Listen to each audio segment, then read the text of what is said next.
Enable notifications by ringing the bell.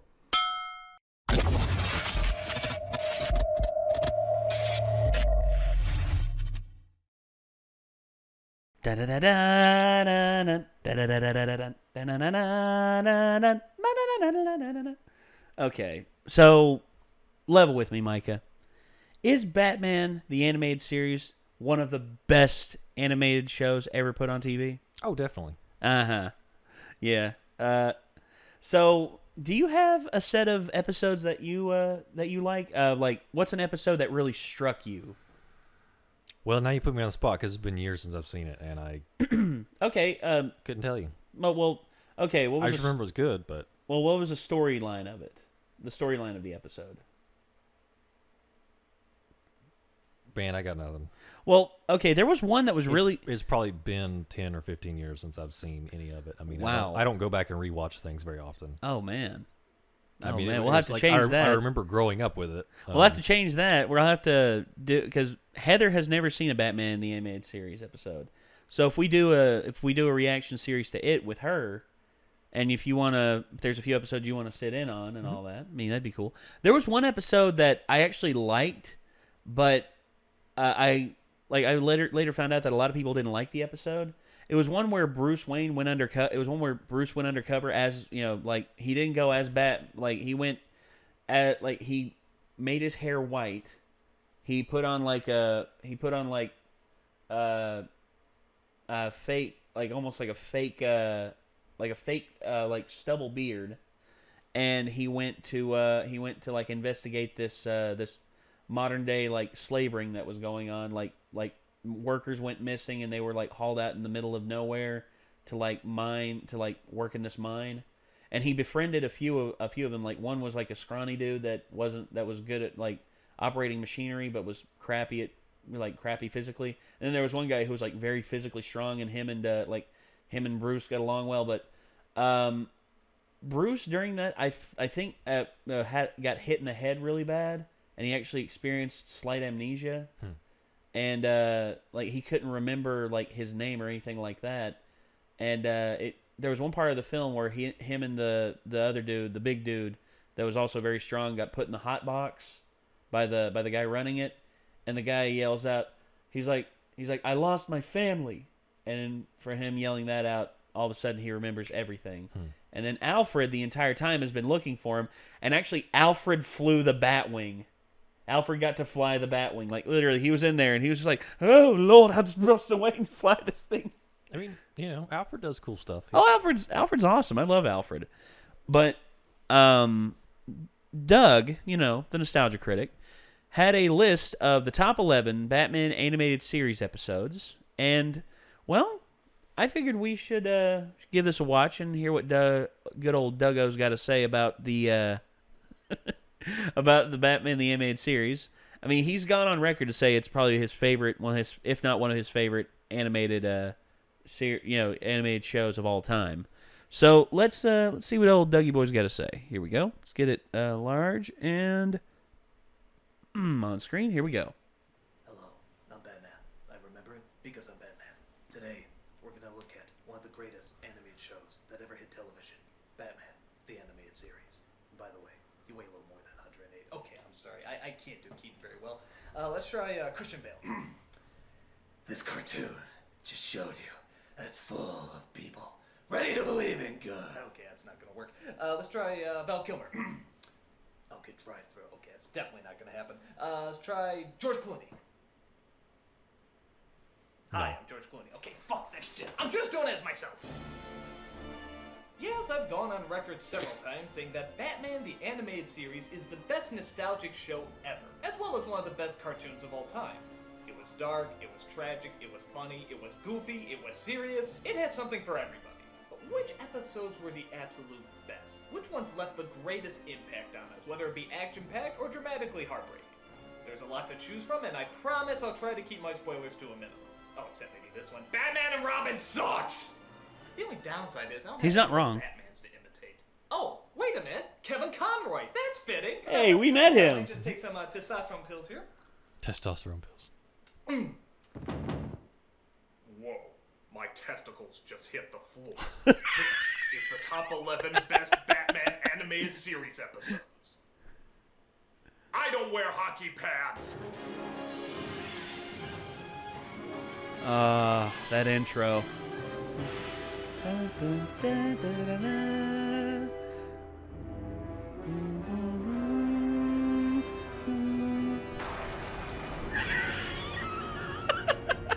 Number 11. Beware the Grey Ghost. Though a good episode, a lot of it holds up particularly well because of the celebrity voice they use, but I'll get to that in a second. The episode centers around an old TV show called The Grey Ghost that Bruce Wayne used to watch as a kid. Years later, it turns out some psycho is imitating one of the villains from the show, and since all the episodes were destroyed, Batman goes to the star himself, the Grey Ghost, for help. I'm just an actor. The Grey Ghost was a part I played. The bombings in Gotham are exactly like an episode of You The know Grey who it Ghost. is. Adam I West. need you to remember how it was done. It's a good episode because it's a decent mystery. It's neat to see Bruce Wayne's inspiration as well as actually some happy flashbacks to his childhood, and it also shows the dramatic downside to both having and losing fame. Although I will admit, it's a little weird to see Batman actually go fanboy for somebody. I mean, when you're a kid, it's one thing, but the idea of Batman, the Dark Knight, having a little shrine in his Batcave dedicated to a TV show? Jesus, Batman, you're a dork! As a kid, I used to watch you with my father. The Grey Ghost was my hero. Now, give me a lock of your hair. I'm totally gonna smell it every night! But what really makes the episode stand out is who they got to play the Grey Ghost. None other than the original TV Batman himself, Adam West. Like you said, you need my help. Rather than just make a funny little joke that two Batmans are in the same show, they actually demonstrate a lot of dignity in having these two together, and even cleverly mirror some of the realities that really did go on with the original Batman shows, but never to a point where it's insulting or it's satirical. I used to admire what the Grey Ghost stood for. I'm not the Grey Ghost. I can see that now. There was a real respect to this team-up, and it shows in just how much effort the writers and directors put into it. We became passionate about the episode because they became passionate about the episode. Two Batmans for the price of one. What's not to like?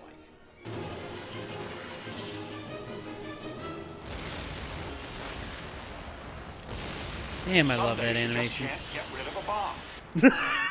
Some days you just can't get rid of a Oh bomb. man. Yep. Number 10. The Man Who Killed Batman.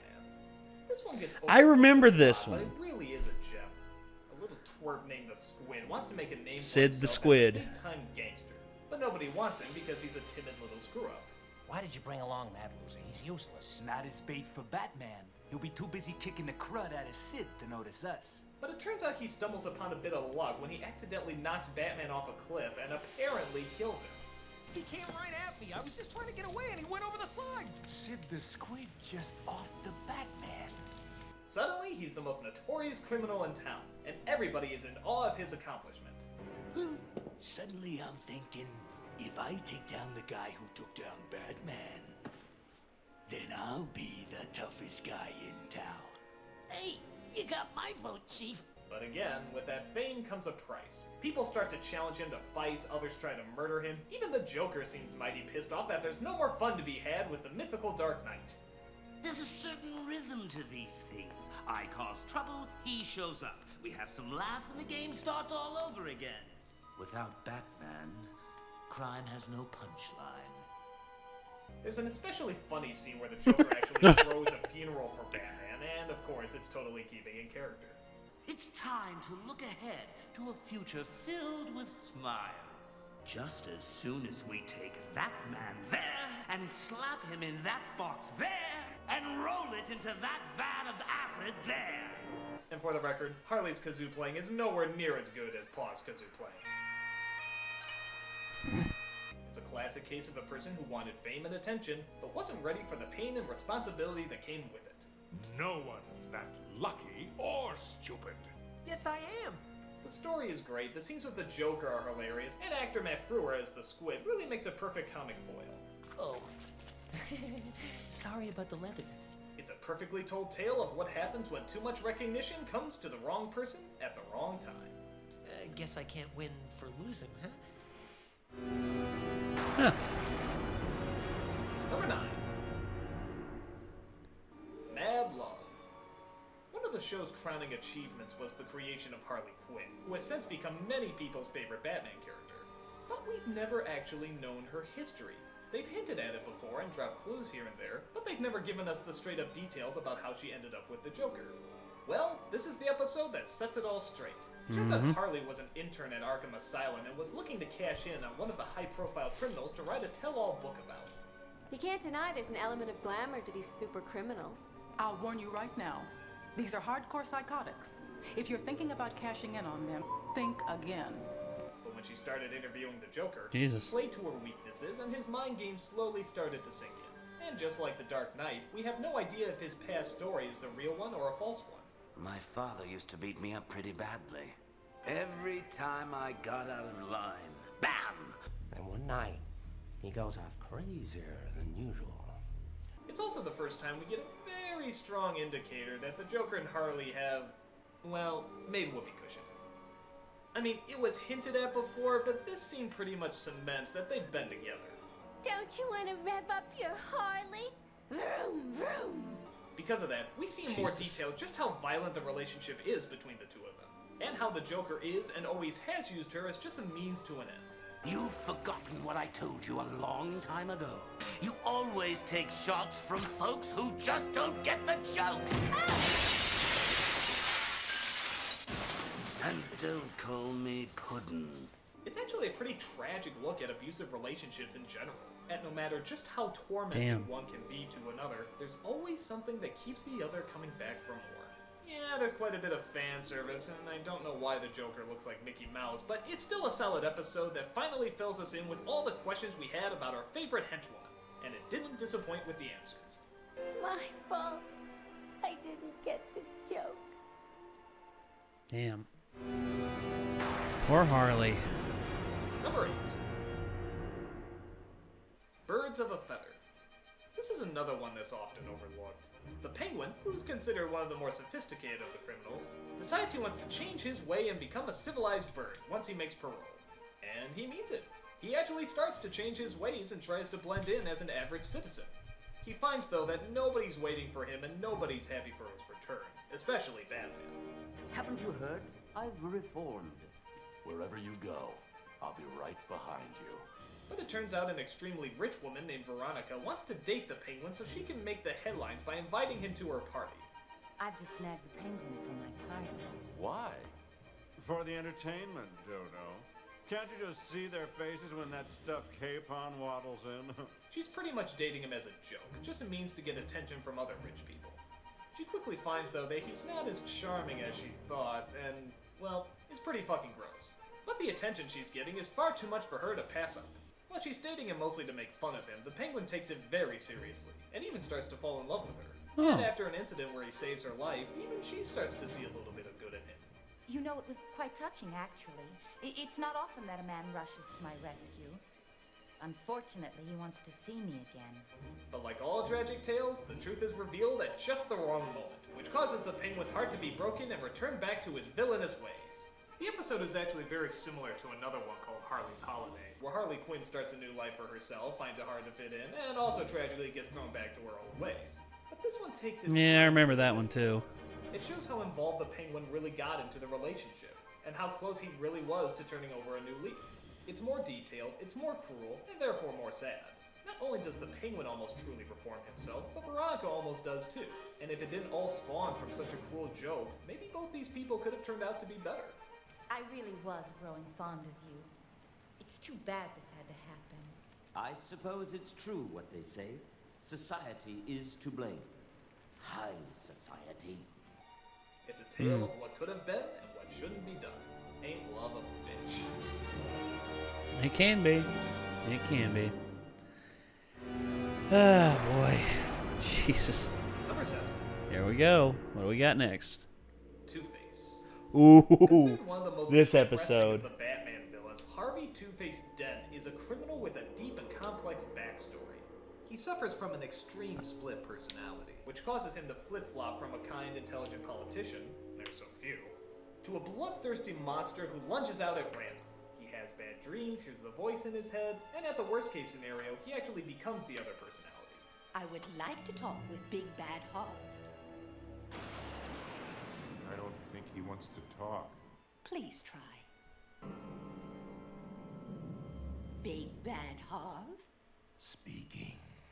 What makes this character so good The voice acting right there is really good. Isn't the first time we see Harvey. They've actually established him several episodes before. He hangs out with Bruce Wayne, goes on dates, helps out the commissioner. So he was a completely set up character that we really got to like. So when this episode came out, it was a genuine shock to see the demons he was battling. If anyone's leaving, it's Mr. Goody Good. And maybe you with them. Did I do this? Instead of acid being thrown in his face, we have an explosion that destroys half of his body.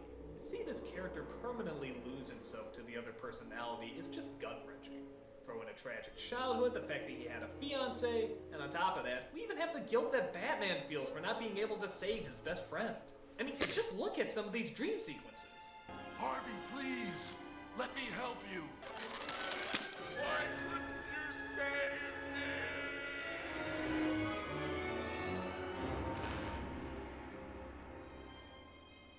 Why couldn't you save us, son? Jesus. Jesus, man! Did you throw like a happy face in there or something? Why couldn't you save us, son? Of course. He had to throw in the Bambi cut. Shadows are great, the animation is great, That's it's just a great episode. Two-Face is just another addition to the Lost Souls that makes this show so friggin' hardcore. It's time, Harvey. It's time.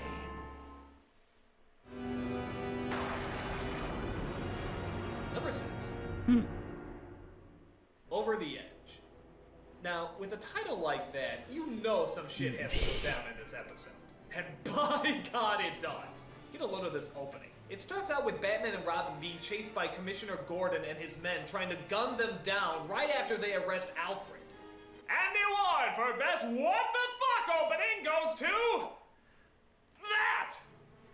I mean, holy fuck, that's one hell of a way to start out. But that's nothing. That's just the intro. Every holy shit moment you can imagine happens right after this. We find out in a flashback that because of a fight with the Scarecrow, Batgirl gets killed, smashes into her father's car, and Gordon then finds out that she was his daughter the whole time. How could you? I worked with you, trusted you. And you never told me? He quickly discovers who Batman is, goes full force in taking him down, Nightwing is taken to jail, Robin is told to turn himself in, Gordon even makes a deal with Bane to go after Batman, knowing he'll show up to his daughter's funeral. Good fuckity hell! There's no place to run, Wayne. I want him alive. Alive to run away in Arkham, surrounded by the monsters he's created. How can anyone not like a setup like this? It's intense, it's action-packed, it's just awesome. Now, the problem that most people have with this episode is the ending. And, yeah, I'd be lying if I said I thought it was a bit of a cop-out, too. I don't know, maybe it's because we could all see it coming, and I guess we sort of thought they'd throw a better twist on top of it, but it's not one of the stronger endings. Despite that, though, the majority of the episode still holds up pretty strong, and it's still a great what-if story. It's dark, it's brooding, and the scenario is pretty extreme. And for those wondering how the ending could have been improved, join me over at pick number 5.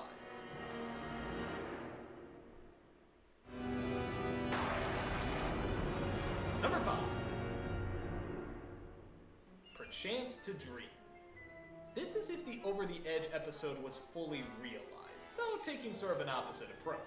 Bruce Wayne wakes up one morning and finds that everything in his life has actually changed for the best. His parents are alive, he's marrying the woman he loves, and there's even somebody else who's doing the job of Batman. Selina, does the name Catwoman ring a bell? Bruce, you're beginning to worry me. What's this all about? He can't understand why, and even though everything is just how he's always wanted it, and even at one point starts to accept it, there's still a twinge of darkness that won't let him leave it alone. No! You're a lie! It's all a lie! Is it madness breaking through sanity, or sanity breaking through madness? Questions keep knocking back and forth in his head until it builds up to the ultimate showdown. Bruce Wayne versus his alter ego, Batman. You're not well, Mr. Wayne. You need professional help. Liar! The way he finds out that everything isn't as it seems is clever, but I don't know, I still sort of question it. Watch the episode to see what I'm talking about. But still, that's not what makes it good, though. What makes it good is not only his longing to lead a normal life and his actual enjoyment of it for a little while, but finding out just who is behind all this and how it's being kept going. In fact, if you listen to the musical theme, the answer is actually given to you very early on. Little touches like that are great, and it's nice to see what Bruce Wayne's life would have been like had it not been for that one tragic night. It builds up the sadness and brings on the darkness. It's a dream that could never be, and even harder to let go. Well, that's Heart of Ice. Much like how the show This- Harley Quinn yeah. also recreated Mr. Freeze, giving him a very different and much darker backstory. Yep. Freeze in this version was originally a scientist, trying to find a cure for his deathly ill wife who he has cryogenically frozen to save her. Once he goes over budget though, his boss comes in to shut the experiment down, dooming his chances of ever seeing her again. It's your only chance. This is my equipment. No! Freeze tries to fight them off, but gets knocked into a bunch of various chemicals that do all those creative things that a bunch of various chemicals do. In this As case, always. making it impossible for him to live without being at sub-zero temperatures. It would move me to tears if I still had tears to shed. Thus, that's where the Freeze suit comes from, and that's where his cold outlook on the world originates. I can only beg your forgiveness and pray you'll hear me somehow. Someplace where a warm hand waits for mine. The backstory was so good that now everybody uses it. The comics, the graphic novels, the TV shows. Even Joe Schumacher, to his credit, knew how powerful the image of a frozen loved one was. But that still doesn't excuse that, which I'll never... Never leave the cave without it. Don't tempt me, Clooney. The imagery this episode creates is always memorable and often duplicated. It's the kind of surreal imagery people love to use in Batman stories. And this is the episode that started it all. It made Freeze more than just a guy with a cool gun. It made him a Shakespearean tragedy. The music as well adds to the macabre wonder that the episode creates. The atmosphere in every respect is so heavy that the lines practically write themselves. To never again walk on a summer's day with a hot wind in your face and a warm hand to hold. Oh yes, I'd kill for that. A much better alternative than... Freeze well! That! Freeze well. Trial. This episode brings up something that a lot of Batman fans have brought up for a while. With criminals like the Joker, Two-Face, and Clayface, is Batman doing more harm than he is good? Half the time it seems like he's almost created these villains. Does it turn out all along that Batman is actually the cause of the majority of misery in Gotham City? That's famous been a villains question get for a long together to time. find out. They take over Arkham Asylum, capture Batman, and force the new district attorney to represent him. The only downside is... Wait, those were all downsides. The district attorney thinks Batman is just as guilty as the rest of them. Not only does Batman create these so-called super criminals, he takes it upon himself to be their judge and jury with no regard for the legal system. These are actually very good points. They're issues that have haunted what Batman, as well as what any other superhero does for a long time. With the Joker as judge and Two-Face as the prosecution, the biggest gathering of villains in the show's history come together to see if they've been wronged by Batman's vigilanteism. I suppose you, like your friends, claim that Batman drove you to be a criminal? He did. You brainwashed and kidnapped a woman who rejected you. He was going to take her away from me. You could have respected her wishes. I'd have killed her first! It's a great episode not just for the issues Whoa. it raises, but also for the fact that all of your favorite villains are in the same room. And the conclusion that the villains come to shows us once again why we love these villains and why they're so friggin' interesting to watch. It's a great idea, executed perfectly. The visuals are strong, the lighting is stylish, and it's just so awesome to see all your favorite baddies share the screen together. It's also great to see the DA go through her own story arc and come to her own unique conclusion while trying to juggle staying alive in a building of crazies. It's like a trial in Wonderland. You know, if it was done right. Played to the sanity and order with a world that has little to none. That's all, folks. I love it. I love the Joker. Matt Hamill as a joke. Mark Hamill's a Joker. Holy crap! Remember my crossover review with CR on Familiar Faces with this episode, so you can probably get much more information about it there. But once again, it's an episode that is seriously overlooked. It's about an actress from a sitcom who has a rare disease that keeps her from growing taller. She was born with systemic hypoplasia, a rare condition that kept her from aging. Did you believe she was 20 years old in that clip? Crushed by the fact that her career never went anywhere, she becomes deranged and psychologically obsessed with getting the cast back together and staying in her fictional sitcom world. Mary Doll? Is this a joke? No, silly. I'm baby, member. Together again forever and ever. Whoa. Well, this sounds like a funny scenario, and they do point out the silliness of it quite often. It still keeps us grounded in what's causing it. It addresses the pain that our villain is going through, both with the prejudices of being a little person and being a celebrity, especially an out-of-work celebrity, to a point where you actually feel bad you were laughing at her in earlier scenes. They also acknowledge that she made mistakes that isolated her from her friends, and that she feels there's no other place that'll accept her anymore except in her own demented imagination. It was hard for me out there. I studied and trained and auditioned, but no one wanted me.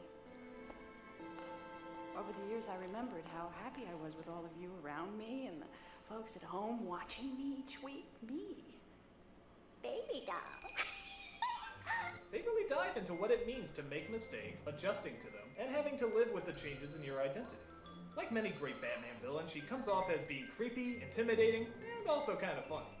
But it's the third act that really becomes the emotional tearjerker. I won't give too much away here, but let's just say it's one of the most heartbreaking moments in the Batman series. And given the lineup that we've had on the show, that's saying a lot. Why couldn't you just let me make believe? It's a great episode with a great villain and a great ending. It's easily among one of the best.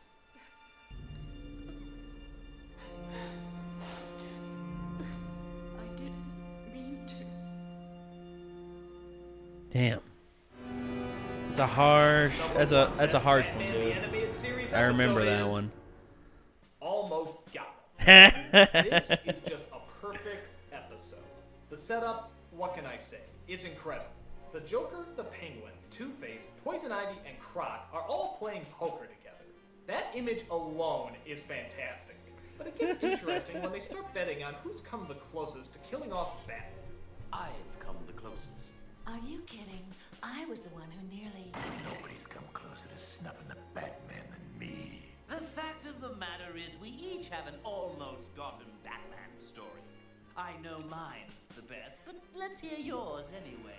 So each one tells their tale about how they almost got it. The stories are creative, the action is strong, and the ways they've almost done him in actually are pretty damn entertaining. But it's the interaction with one another that really makes this one of the best. Half of me wants to strangle you.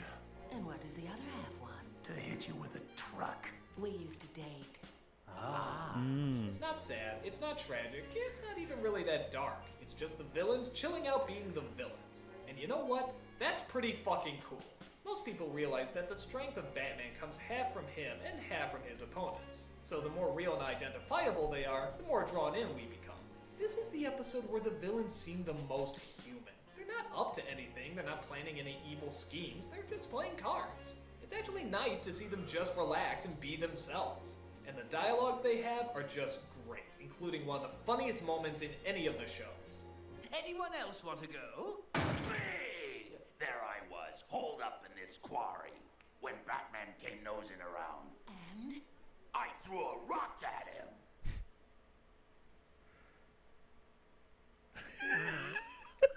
I mean, rocks kill people all the time. It was a big rock. It was a big rock. 5 of the major villains. Poor Croc. Stage later with the trial episode, but for the time, this was pretty friggin' awesome that we saw this. It's sort of like when all the villains got together in the Batman movie. It's just so cool to see them working off each other. The writing is great, the animation is great, the stories are great, and it even builds up to a bit of a twist at the end, to show that the episode actually did serve a purpose outside of just seeing the bad guy shoot the shit. But like I said, it's the interaction of the bad guys that makes it so perfect. The way they work off each other and even poke fun at each other's flaws. Prepare to meet your end within my aviary of doom. Aviary of what? Yeesh, penguins. How corny can you get? It's just an awesome episode, and it makes these characters seem surprisingly much more three-dimensional than if there was an entire episode dedicated to one of them. It's just everybody doing what they do and doing it at their best. It's an absolutely perfect episode. Almost got him.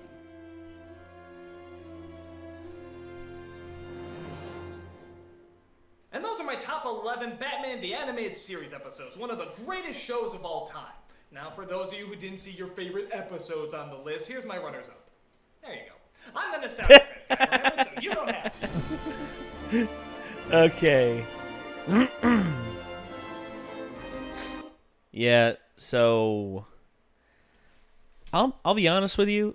Almost Got Him is one of I saw most of those. The one I'll say this, the one that I think I have seen but I can't fully remember is Perchance to Dream.